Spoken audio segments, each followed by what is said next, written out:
Due to the graphic nature of this program, viewer discretion is advised. In the late 1950s, the rhythm of jazz filled the smoky clubs of Washington, D.C., where a talented musician named Melvin David Rees entranced audiences with his skillful performances. But beneath the smooth melodies and charming facade lurked a far more sinister reality. Known infamously as the Sex Beast, Rees was a ruthless serial killer whose brutal crimes between 1957 and 1959 cast a dark shadow over Maryland and Virginia. This is only the current established time frame. He could have committed crimes before this period. Likewise, his victim count could be considerably higher. By night, he played music that captivated crowds. By day, he indulged in unspeakable horrors. He led a double life that concealed the depths of his depravity. Born in 1928, Melvin David Rees's early years remain shrouded in mystery. There is little documentation of his upbringing. However, by the early 1950s, he had enrolled at the University of Maryland, College Park, where his exceptional musical talent became evident. What is known is that Rees's parents lived in Hyattsville, Maryland. The family knew him as Davis. His father, who was 62 at the time of the trial, worked as a telephone company employee. Shockingly, Rees arrived at his parents' home on January 12, 1959, the very next day after the Jackson family tragedy. He showed no signs of guilt or remorse. His father said he was quite normal. Rees was 31 at the time of the trial. A gifted instrumentalist, he mastered the saxophone, piano, and clarinet, earning recognition among his peers. Yet, despite his promise, Rees abandoned his studies before graduating, drawn instead to the allure of the thriving jazz scene. Immersing himself in the nightlife of Washington, D.C., he performed in various clubs, his melodies captivating audiences, while behind the scenes, darkness simmered beneath the surface. In 1955, Melvin David Rees's descent into darkness took a chilling turn with his first known crime. He was arrested after attempting to abduct a 36-year-old woman, trying to force her into his car. By sheer luck, she managed to escape. This begs the question of how many did not escape Rees' clutches. No criminal begins a career with abduction. Despite the gravity of the incident, she declined to press charges, which allowed Rees to walk free. To those who knew him, the event was little more than a fleeting disturbance, an unsettling but forgettable moment. Yet, in hindsight, it was an ominous prelude to the horrors that would soon unfold, marking the first glimpse of the predator lurking beneath his charming facade. On June 26, 1957, a quiet drive near Annapolis, Maryland, turned into a nightmare for Margaret Harold and her boyfriend, a U.S. Army sergeant on weekend leave. The sergeant who accompanied Harold was Roy Hudson. As they traveled on the rural road, a green Chrysler suddenly forced them off the pavement. From the vehicle emerged a dark-haired man, later identified as Melvin David Rees. He brandished a firearm as he approached their car. He motioned for them to lower the window. When the couple refused his demands for cigarettes and money, Rees's demeanor shifted from menacing to murderous. He raised his weapon and fired at close range, without hesitation. He struck Harold in the face and killed her instantly. Her horrified boyfriend, overwhelmed by shock and fear, bolted from the scene. He sprinted through the open fields until he reached a farmhouse, where he frantically alerted the authorities. Officers responding to the crime found a scene even more grotesque than they had imagined. Harold's clothing was removed. Evidence suggested she had been carnally assaulted post-mortem.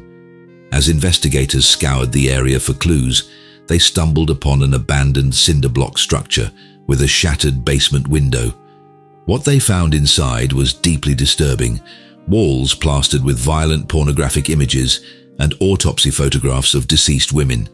Among the collection of eerie artifacts was a yearbook photo of Wanda Tipton, a University of Maryland graduate from the class of 1955. When questioned, Tipton denied knowing anyone matching the description given by the soldier. Despite the chilling discoveries, forensic limitations left investigators with few leads. Harold's case eventually turned cold and remained an unsolved mystery until 1959. This time, when Rees struck again and unleashed even greater horrors. On the evening of January 11th, 1959, the Jackson family, Carol, his wife Mildred, and their two young daughters, 4-year-old Susan and 18-month-old Janet, vanished without a trace. They were visiting relatives near Apple Grove, Virginia. A quiet, church-going family, with no known conflicts, their disappearance sent waves of confusion and concern through the community. That same night, a relative traveling home from the same gathering noticed something unsettling. The Jacksons' car, abandoned on the roadside. She immediately alerted authorities, who arrived to investigate. The vehicle bore no signs of a struggle, deepening the mystery of what had happened to the family. As search teams combed the area for clues, a disturbing report surfaced. A local couple came forward, describing how, on the same day, a tall, dark-haired man in an older model blue Chevrolet had aggressively tailgated them. He flashed his headlights before he forced them off the road. As he stepped from his vehicle and advanced toward them, they sensed immediate danger. They threw their car into reverse and fled before he could reach them. The Jacksons remained missing for nearly 2 months. Then, on March 4th, 2 men collecting brushwood near Fredericksburg made a grisly discovery. They located a decomposing body in a roadside ditch. Authorities arrived and identified the victim as Carol Jackson. He had been executed with a gunshot wound to the back of the head. His hands were bound behind him. Beneath his lifeless form, investigators uncovered an even more tragic sight: his infant daughter, Janet. The autopsy revealed that she had been discarded alive and suffocated under the weight of her father's corpse. The horror deepened on March 21st. The bodies of Mildred and Susan were found in a remote wooded area, not far from the previous crime scene. Little Susan had suffered a fractured skull. Mildred, by contrast, was strangled with one of her own stockings and her dress pulled up over her head. The condition of their remains revealed a harrowing truth.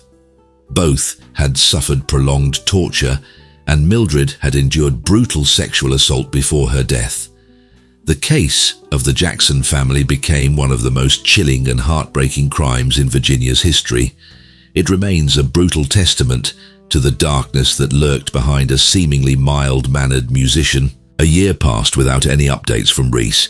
He seemed to simply disappear. As the case gained traction, it took an unusual turn when self-proclaimed psychic Peter Hurkos inserted himself into the investigation. He claimed to possess extrasensory perception. Hurkos visited the Jackson family's gravesite in Falls Church, Virginia. He insisted that by handling their personal belongings, he could reconstruct their final moments. Hurkos told the police how the Jackson family had died, in what order, and precisely how the bodies were found. He knew a number of details not released to the public.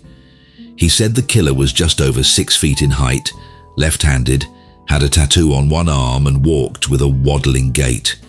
Rees embodied his entire description. He declared the killer would be found within a fortnight, 2 weeks, and many accounts of this claim that is exactly when authorities escalated their attention towards Rees.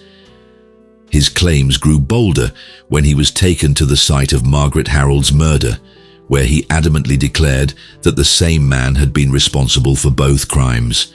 Hurkos confidently predicted that the case would be solved within 2 weeks, and that the killer would ultimately be linked to at least 9 murders.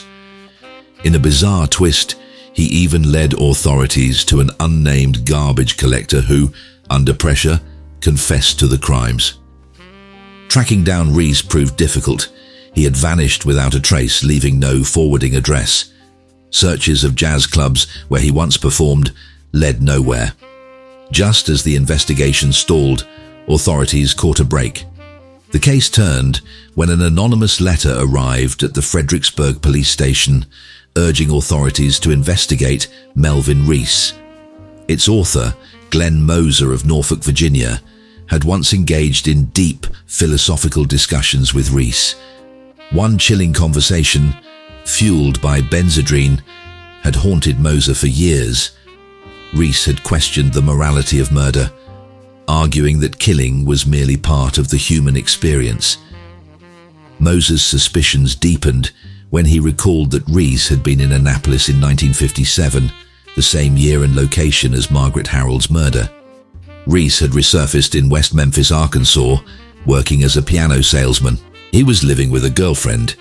It was also found that Rees really had been married to a woman named E, and even had a son with her named P. E was in the process of divorcing him and taking custody of their son. On June 24, 1960, federal agents arrested him at work. A search of his home uncovered damning evidence, including a .38 revolver and detailed notes describing the Jackson family murders. Investigators soon found another link. Rees had attended the University of Maryland and once dated Wanda Tipton, a key figure in the Harold case. Tipton admitted she had ended their relationship after he falsely claimed to be married, a lie that paled in comparison to what was unfolding. With Rees crossing state lines, the FBI took over. To strengthen their case, they arranged for the Army sergeant who had been with Margaret Harold the night she was killed to attend a police lineup in Arkansas. The moment he saw Rees, he identified him without hesitation. As evidence mounted, the walls closed in on Rees, setting the stage for one of Virginia's most chilling criminal trials. Although psychic Peter Herkos had briefly captured public attention with his supposed insights into the case. As news of Rees's capture spread, Herkos's dramatic proclamations were met with widespread mockery from the Washington Post and other media outlets. While he had been correct on many aspects of the case, this single mistake was his undoing. Herkos remained active in the field. He offered his services in various criminal investigations, including the Boston Strangler case and the Sharon Tate murders.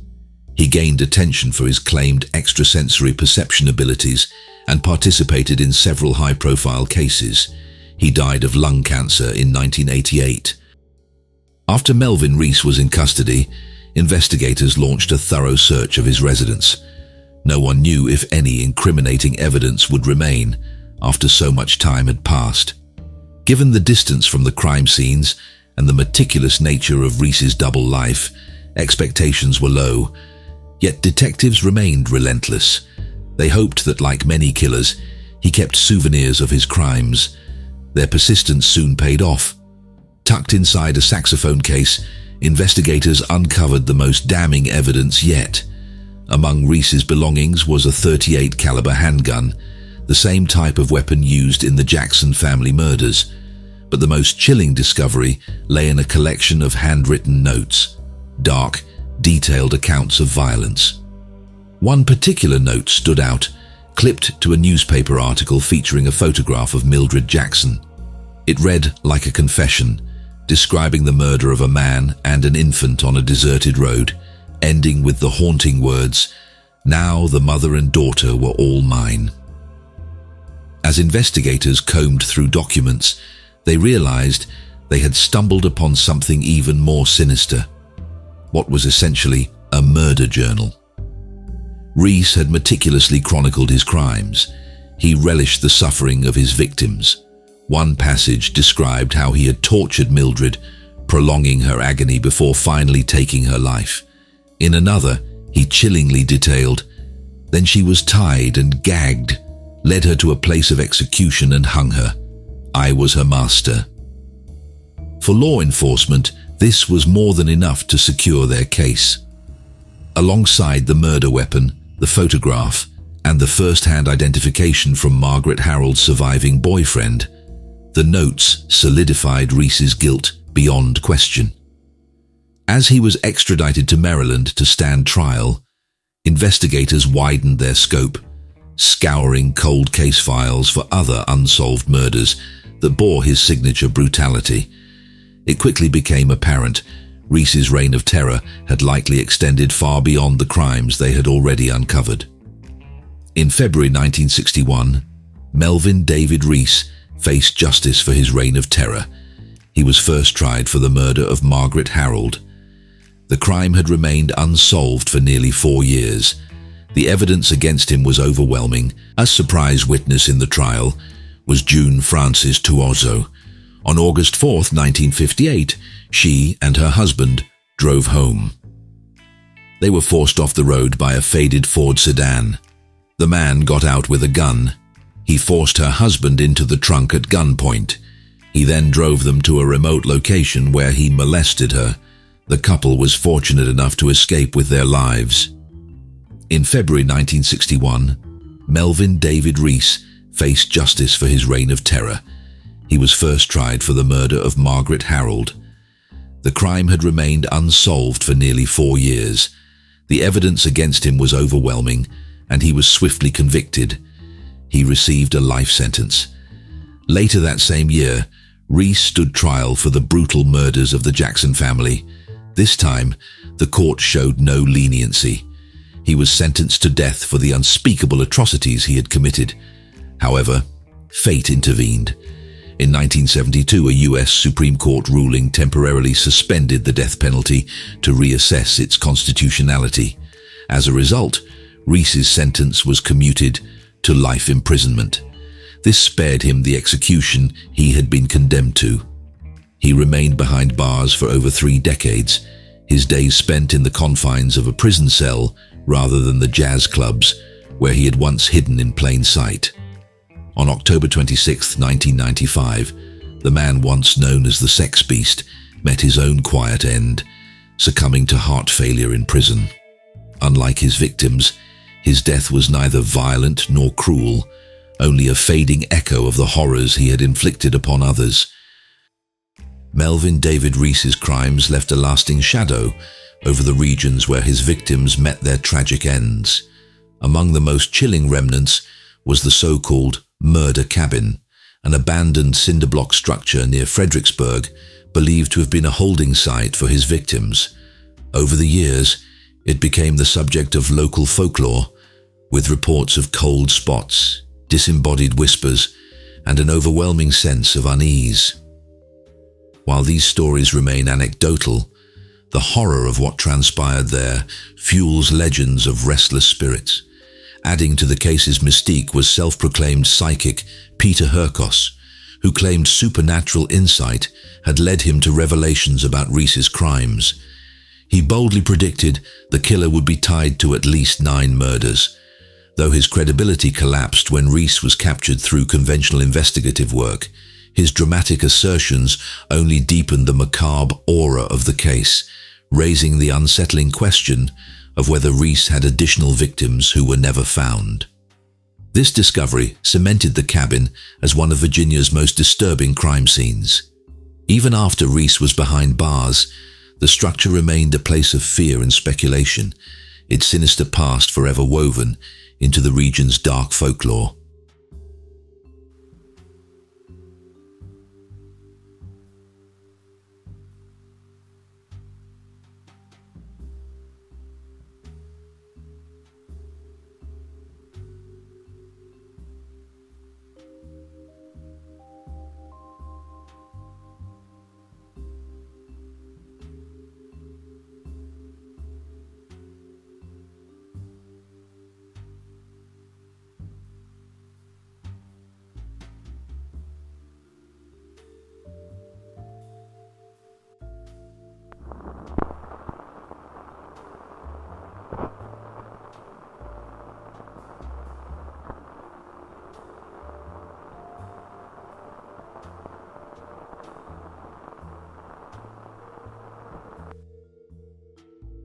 This is just a reminder to subscribe to enjoy our growing collection of paranormal content. Don't forget to like your favorite episode and ring the bell to be notified of new content. As always, thanks for watching.